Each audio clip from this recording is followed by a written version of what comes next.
because the truth is, traditional parenting advice isn't just ineffective for our PDA children, it's often actively harmful to their well-being. It escalates burnout, increases distress, and turns your home into a battleground. Most advice fails because it focuses on behavior. We are throwing that rulebook out and we are rebuilding your understanding of PDA around their nervous system.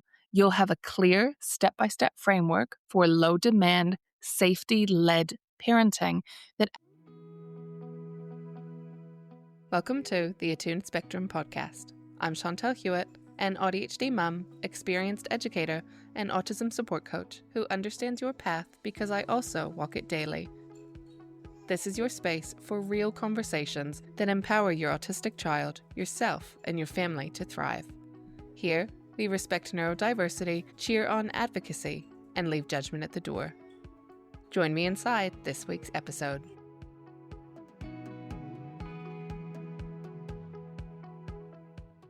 Most advice fails because it focuses on behavior.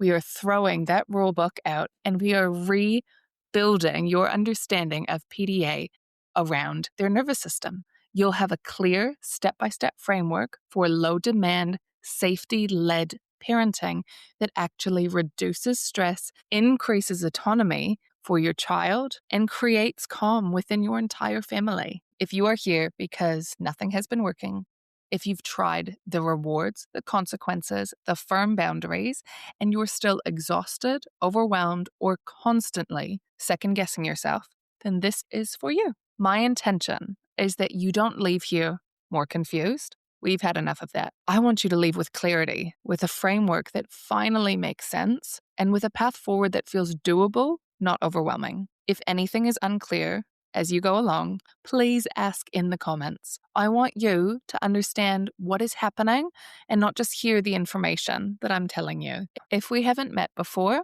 my name is Chantal. I'm an educator with over a decade of experience supporting neurodivergent children and their families with a specific focus on autism and PDA. I'm also speaking from lived experience, both within myself and as a mother to neurodivergent children. I'm a late identified and diagnosed autistic, ADHD, and PDA-er myself, and I parent within this nervous system profile too. So what I share here is not just theoretical. It is shaped by professional training and by living this reality every day. What I offer here is a nervous system-led, low-demand, autonomy-supportive approach.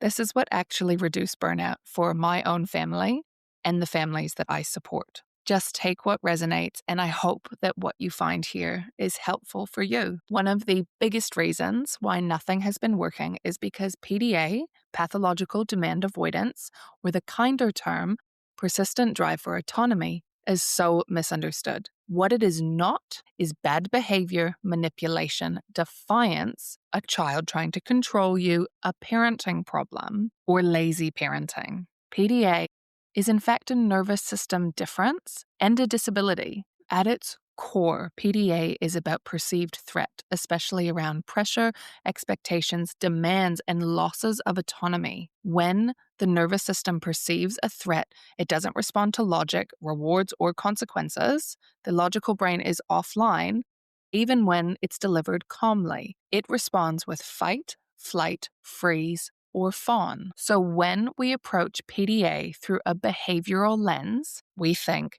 how do I stop this? We are already starting in the wrong place because behavior isn't the problem. It is the signal. We see it externally as the problem. And when we treat the problem or address the problem, we miss everything else that has been building up and accumulating underneath over time. What we see on the surface, refusal, meltdowns, shutdowns, panic attacks, aggression, avoidance, procrastination strategies, anxiety. That is the tip of the iceberg.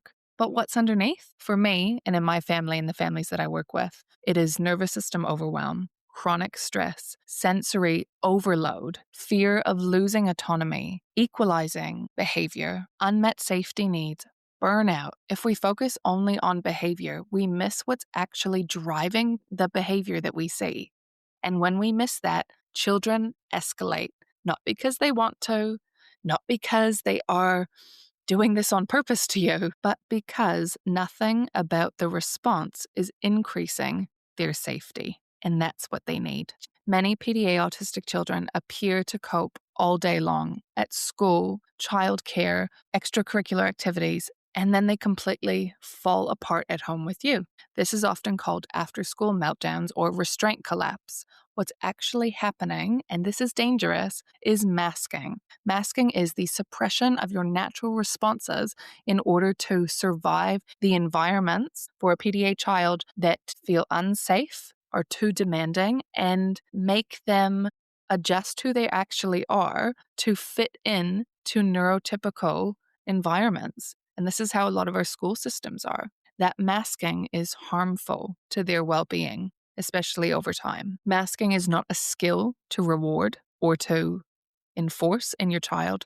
It is a survival response, and it comes at a big cost. When children mask all day long, stress accumulates, nervous systems stay on high alert, their energy is depleted, safety is postponed, it's not prioritized. Home becomes the place where their nervous system finally can collapse. Not because home is the problem, but because home is literally the safest place available to them. That can feel incredibly frustrating to support and to accept as a parent.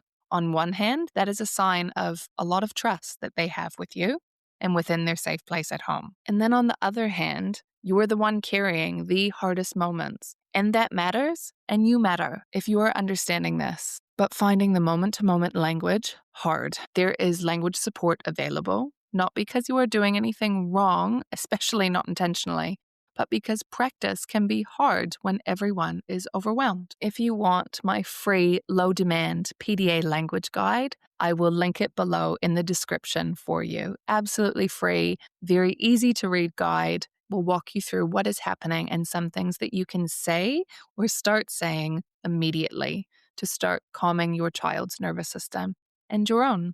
You are not failing as a parent, even though it might feel that way a lot of the time. Supporting a PDA child doesn't start with fixing them.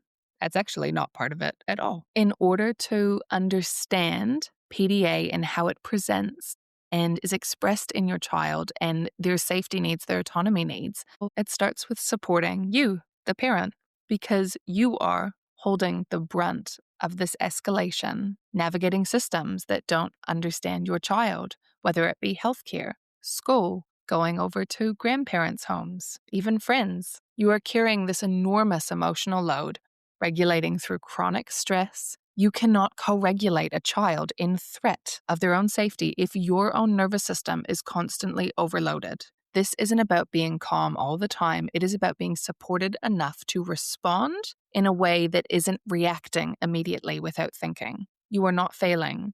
You are operating inside systems that were never built for pathologically demand avoidant autistic nervous systems. Most families come to understand PDA after trying behavior charts, rewards, consequences, timeouts, natural consequences, firm boundaries, consistency at all costs, even all of the autism support strategies that are meant to increase predictability, support routines, help your autistic child feel safe. If your child is PDA, if they have a PDA profile and they are autistic, what happens is that all of these strategies that you have heard support autistic children, they most likely don't support your PDA child.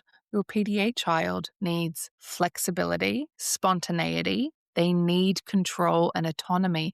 They need to be in charge. They need a completely different parenting approach, and one that is quite uncomfortable for a lot of parents because we're not used to it.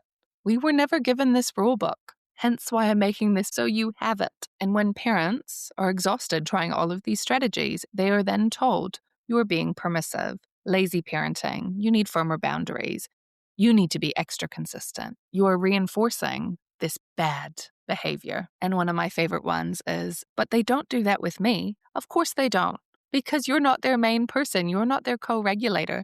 But for PDA nervous systems, control increases their threat response. And when threat increases, so does their distress. This is why PDA requires a completely different lens than what you have been told and what you've been given to work with. Instead of asking, how do I stop this behavior? We instead need to shift our thinking and ask, what is my child's nervous system responding to right now? And then, what needs to change in this environment? Where is the pressure coming from? What demands can be reduced? What sensory input overwhelming? Where is their autonomy being threatened? What am I not seeing? And how can I support that?